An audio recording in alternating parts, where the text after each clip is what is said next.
Hi, in this video I'm going to show you how to create a calm center for your home. Now a calm center is something that can be utilized to help someone calm down when they're feeling an intense emotion. Now in school, something that we use in the classroom to help kids when they are in the middle of working on something, or you're trying to solve a problem with them and they just get really upset or frustrated by something. Now this can be they get upset or frustrated and like angry or emotional. They can also get really like sad and be feeling those emotions very intensely. And when they're in that space and they need to really just work through what they're feeling to help them calm down to go back to what they were working on or doing before, that's what the calm center is. And it's a special space that's designated specifically for that, and it's also a place that's meant to be utilized as somewhere that they can go alone. So it's not an interactive thing. It's a very much like a space where the child can sit on their own just to work through those emotions. Now in the classroom, I know for my classroom, I have a designated little area. It's a desk that holds all the supplies, and then like underneath it I have like some pillows and blankets for them to go in and cuddle if they want to. But I know where I live, I don't have that kind of space because I live in a small apartment. So what I've done to create a calm center for at home is doing it inside a bucket. So that's something that you can do too. I happen to have this box. You can use just whatever you have on hand. Shoebox, a little bin from the dollar store. There's whatever will hold the items that you put together for the calm center. And some things that can go in the calm center can have some little books that they can look through and just look that have lots of pictures. Maybe it's a book that's familiar to them that they can use to tell themselves the story, or make up their own versions as they sit and process. Another thing that's always very popular, and my kids particularly love having in the calm center, is a little coloring station. And so it can be just any kind of little notebook. You can even just take some pieces of paper, staple them together, and some kind of coloring or drawing utensil, colored pencils, markers, crayons, whatever you would have on hand for that. The kids really love that, and this is especially great when they are feeling those intense emotions, because you can give them suggestions saying, hey, draw a picture of like what you're feeling, or draw something that makes you happy and like would make you feel better. And it's a really great tool for helping the young kids process, especially when talking through and verbalizing how they're feeling can be very difficult. Now, you can also have some little special toys that they can have, and little things they can have to play with each other, or maybe a little soft stuffed animal that they can have, whatever their preference would be. And that these are something that's meant to stay in the calm center. It's not something that they can go and choose and play with whenever. It's something that's designated for that spot. So I wouldn't choose like their favorite toy that they're going to want to play with all the time. Talk with your child and say, hey, we're creating this special space for you as a calm down area. What is something special you want to keep over here that's going to be in this space only for when you need to use it? And another great one, Play-Doh.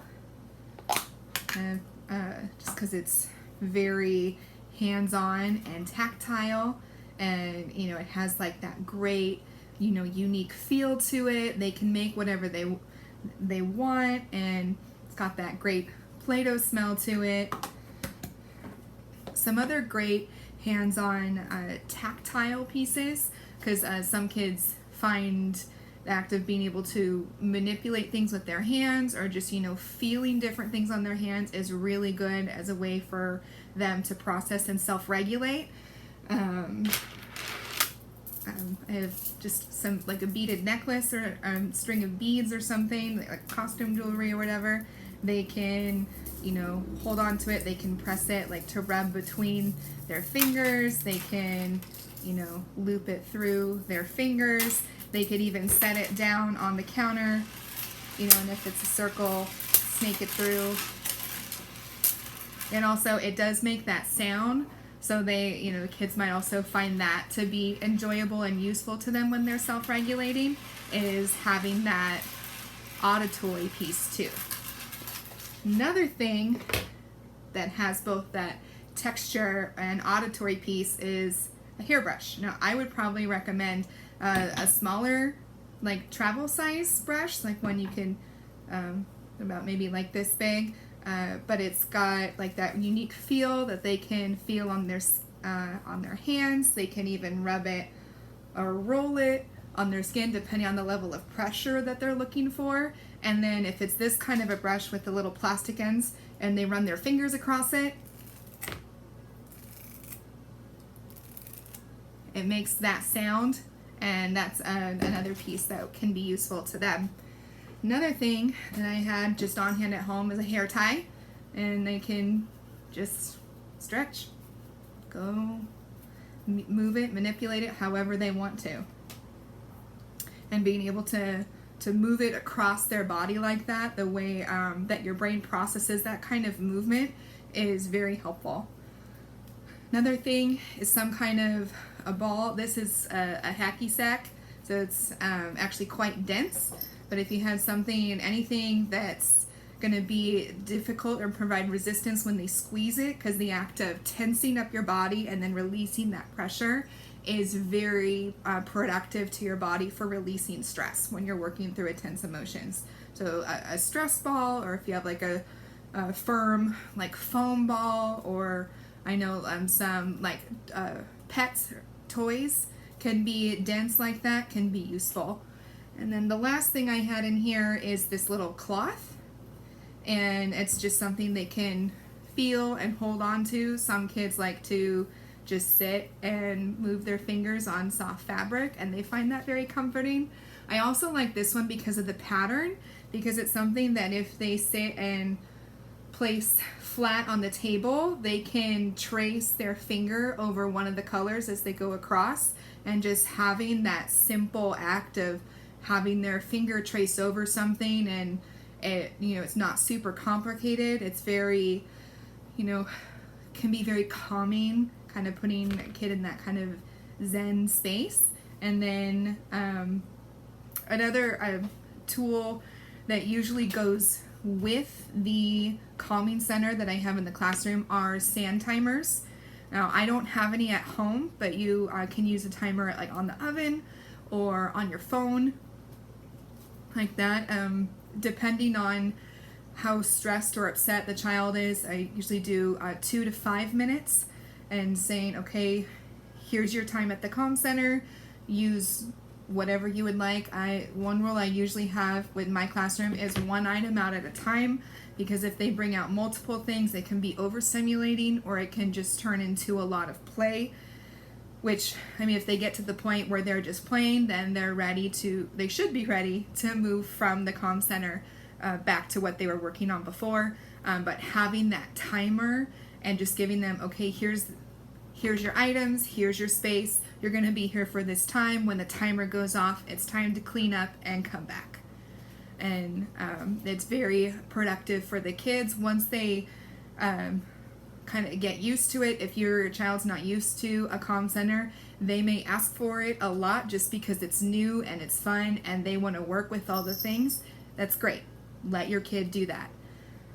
Because then they'll have experience with it, and when they get upset, and if they don't ask to go to the calm center, it's something that you can bring to them and say, here's your things you can work on. I'm going to give you space, and then you walk away. You give them that space so they can sit, work on any of these items, and then process their feelings alone. When the timer goes off, you come back to them and say, okay, let's talk about how you were feeling or what happened. And they should be ready to talk about it. And if they aren't ready, set the timer again for another 2 minutes or so, because they just need a few extra minutes to process, and that's okay.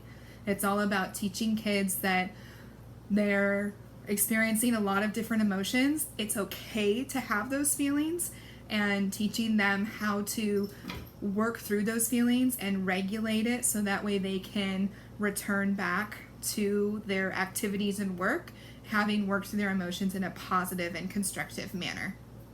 Another couple of things to have in a calming center that I don't have here would be maybe like a pillow or a blanket. Now that's not something you would necessarily need to keep with the bucket all the time, but it's something you could give your child as an option, or if they ask for it, provide that to them in that space. And again, just to make sure that when your child is using the bucket, make sure that they're in a space where they feel that they are by themselves and that they're not kind of in the flow of any of the other activity going on. Okay, all right. I hope you found this helpful, and that you are able to look through your home and find something to build a calm center for your kids at home. And I would highly suggest incorporating your kids in the process of making your calm basket. That way that they're invested and they will enjoy the things that are in the bucket.